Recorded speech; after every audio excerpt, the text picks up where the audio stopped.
In this week's episode, we're going to go over some post-season deer projects that you can do this month to ensure that you're successful in the field this fall. Mossy Oak Properties, where outdoorsmen find their favorite place. Well, it's January. It is. And across most of the country, deer season is either wrapping up or soon to be over. And next year's deer season is 8, 9, most of the time 10 months away. Yeah. But believe it or not, there are things that you can be doing right now in the woods this time of year to get yourself ready for that deer season this October. A lot of people sometimes manage for hunting seasons, and that's not a good recipe for success if you want it year in and year out. Right. And there's so much that we could be doing, from the littlest things to the biggest things, correct? Oh yeah, for sure. Especially this time of year, because deer season across most of the country is out or is just wrapping up. And all the intel, all the information that you learned this past deer season is fresh in your mind. So you can take projects that you want to get accomplished this year, observations that you learned from the stand, little bits of information that you pieced together this hunting season, and hopefully you wrote them down or got them in your notes on your phone or something. It's fresh in your mind right now, and you can take all that and actually put it to work this time of year. There's no better time of year to do that. And we're going to go over a couple things this time of year that you and I like to do because we're fresh off of deer season. We're taking the information that we learned from the stand, and we got a blank slate like we've talked about from the management side of things, but we got a blank slate this time of year going into next hunting season and really setting ourselves up for success with the work that we do right now.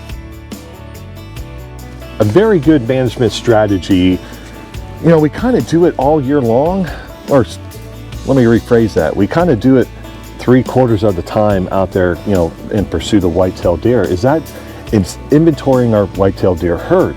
Some people will spend money on drones and getting, you know, a survey done. Some people, you know, they put the cameras out all summer long, all fall, scrapes and stuff. And then come late season, they kind of stop. No, pick up those cameras, put those back out there, and we're legal, okay? Again, we're legal. Use of bait. Now, let's not pick sides, whether bait's good, bait's not, but as a management strategy, especially for inventorying whitetail deer, baiting is an option. Let me repeat that. Baiting is an option to get those deer to that site so you can start inventorying your deer's herd, okay? And again, it's where legal. You put it out and put your camera up there. And why do we do that? Health of your deer herd is one of my biggest concerns. Out there seeing who is injured, who's dropping early sheds. That dictates a lot of things. Just, do I need to kill more deer for next year? So there's many reasons to inventory your whitetail deer herd in late season.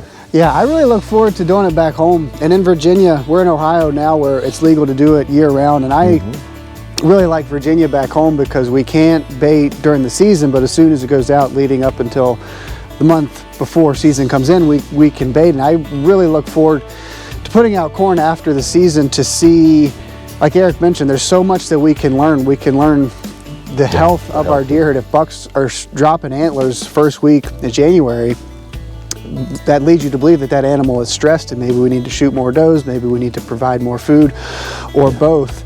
And it kind of helps me determine how many does I need to shoot the following year, because late season, and it's a cumulative process determining how many does to shoot, but putting out corn late season, if I got 20 deer in a food plot coming to corn, then time to fill the quiver and get to shooting some does. So there's a lot of things that we can learn from the management side of things just by putting out corn and putting a camera and running inventory. But one thing to keep in mind, and this is a feeder setup right here, but back home, when I put out corn, I put out, you know, 100 pounds of corn in a food plot or wherever you decide to do it, but spread it out. Don't put it all in just one big pile. Spread it out so all deer have access to it, and then you're not stressing the animals. Yeah, you're not making more stress.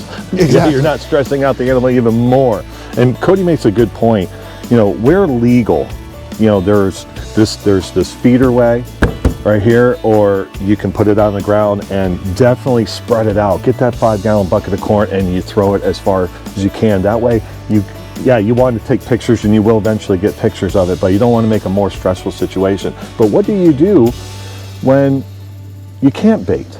And that's one of those things, you know, putting it at a water hole, putting it at a heavy deer run, You could eat a food plot that you saved for late season. You know, there's many other options. You know, baiting is great because it's a quick result type thing. But remember, you're not doing this to hunt. You're doing this to inventory the health of your herd and what you need to do for next year or this coming hunting season. This is one of those topics that, will it make you a better hunter?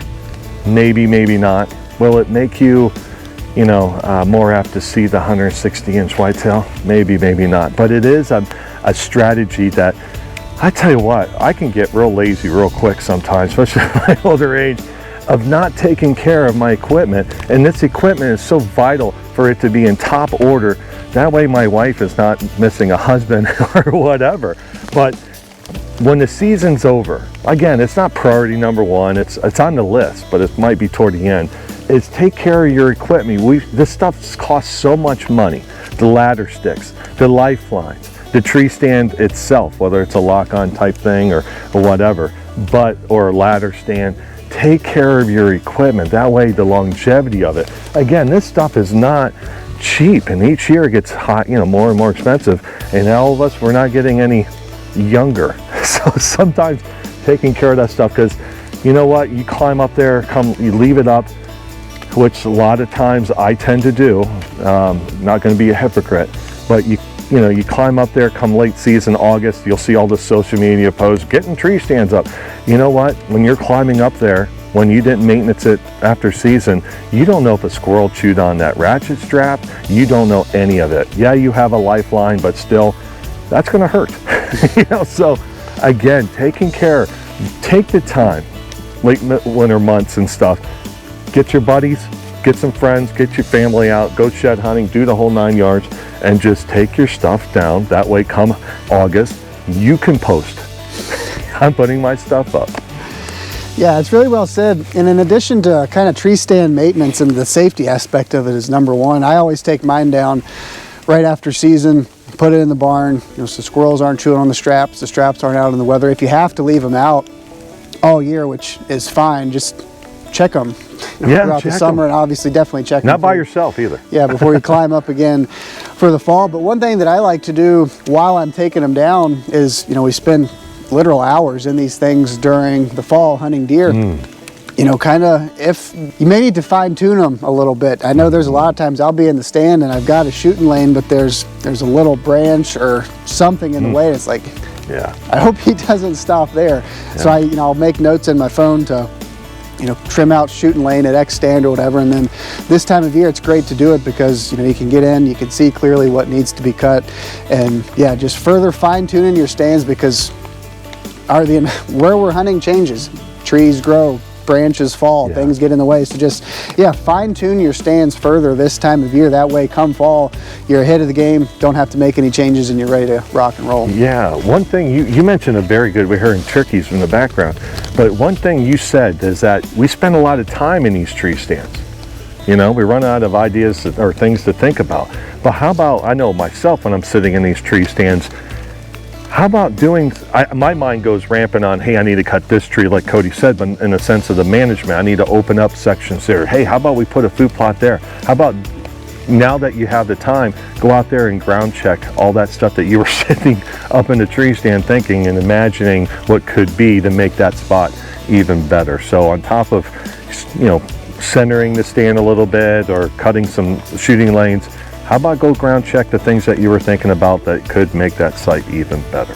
As we mentioned in the beginning, deer season, it's a year-round process, and there's always something that we can be doing to prepare ourselves to be successful in the stand. And if you're like me, you're kind of scouting year-round, whether you're actually really intentional about it and go out to scout, or whether you're just putting cameras over minerals during the summer. That's a form of scouting. But this time of year, really up until spring green up, is when you can be really intentional about your scouting, and when you can honestly learn the most about your deer woods and how deer are using it.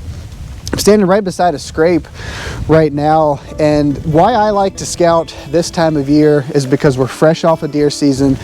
The woods, as you can see around me, are bare bones. There's no vegetation. We can easily see rubs, we can easily see scrapes, we can easily see well-defined trails. All the sign is, it's like a it is intensely illuminated. It's like this big beacon in the woods to say, hey, this is where deer are and this is why they're here. And we can learn so much. I mean, there's a lot of times I've been hunting the same piece of property for many, many years, but I'll go for a postseason walk and I'll learn, well, I didn't see there's a new scrape here. And as we mentioned, things are always changing in the deer woods. And if we're complacent or we remove ourselves from the wood, deer, they're going to use the property, they're going to use parts of the property the same year after year, but things are going to change. And if you get out this time of year, you may see a rub at a certain spot that you haven't noticed before that may help you connect the dots and say, hey, this is where this buck's traveling from bed to food. You may identify different food sources that you haven't located in the past. There's so much that we can learn this time of year just by getting out, putting boots on the ground. And it's a great time because usually throughout the year we don't want to bump deer, we don't want to educate deer. It's January. Deer got months and months to calm down and get over our presence in the woods. Stretch your legs and go out and see what you can learn this time of year in your deer woods. As we mentioned throughout this video, you know, late season tactics and stuff. And one of the things it's kind of almost a little premature, but one thing that you could do, especially to dust the cobwebs off here later in the month of January or even into February, is, you know, go take a walk with the family or your buddies. And, you know, again, get some exercise and do a little shed hunting. Now, again, it's a little premature. I mean, there are some people already finding sheds, but there's parts of the world that the deer are still running, you know, so you don't want to necessarily go out there and do hardcore shed hunting, get lines, and do what you normally do in the spring, but go for a walk, do some shed hunting. And again, as Cody mentioned just a little bit ago, is, you know, scouting. While you're, you know, do that stuff while you're scouting. And if you do it with your family, you don't want your family to be truly upset with you. So you don't do it on days like we're having today where it's snowing sideways and it's a little chilly and everybody can get wet. But again, you get that little nice frosty morning, a little snow on the ground, depending on where you live, obviously, in the world, go for a walk, do a little shed hunting. That can teach you a lot of stuff. So there you have it, Mr. Altizer. That's all you need to know to shoot that Pope and Young buck next year, or this hunting season. That's right. Yeah. That's it. That's all you need to do. Yeah, deer season's over, but if you're like us, it's never really truly over. And hopefully you can apply what we talked about in this video doing these projects this time of year. Like I said, deer season's months away, but we can get a leg up on the success of our upcoming deer seasons by doing some work now, like baiting postseason if it's legal in your state, obviously, to see what bucks made it. That's always one of my favorite things to do, is to run cameras after the season to see what bucks made it, which is always exciting. And then you kind of let your mind wander and you dream a little bit about what he's going to look like this summer and then what he looks like, you know, when you get to chase him around this fall. Yeah, but no matter if you follow what we talked about, be creative, just be proactive in your post-hunting activities. Yeah, we just skimmed the surface. There's tons of things that you could be doing to increase your success year in, again, in, year out. Yeah, don't sky's the limit when it comes to this stuff. Just, again, be proactive. And yeah, it's amazing to me where the more you put into it, does this sound familiar? The more you put into it, the more you get out of it. Right. You know, I struggle doing a daily log, or when hunting, like you do a lot of that, you know, you write down. That's the extreme, and it's exciting and everything. But again, the more you put into something, whether you're management or you're deer hunting, scouting and stuff, the more you're going to get out of it and more success. Yeah, that's exactly it. And as you mentioned in the beginning of this video, don't manage for opening day, or don't manage for just the season, or don't wait until season comes in to try to get all these projects done. You know, you'll be playing catch up. We got a blank slate, 2024. You got the whole year ahead of you to do your habitat management projects, and then on the hunting side of things, get your ducks in a row. Take care of your stands, shed hunting, everything that we discussed in this video to get yourself ready for the deer season that seems months and months and forever away, which it is, but it'll be here before you know it. But hopefully you can apply some of the thoughts and tactics, tips, strategies that we discussed in this video, put boots on the ground this time of year, so come fall, you'll be ready for success. Mossy Oak Properties, where outdoorsmen find their favorite place.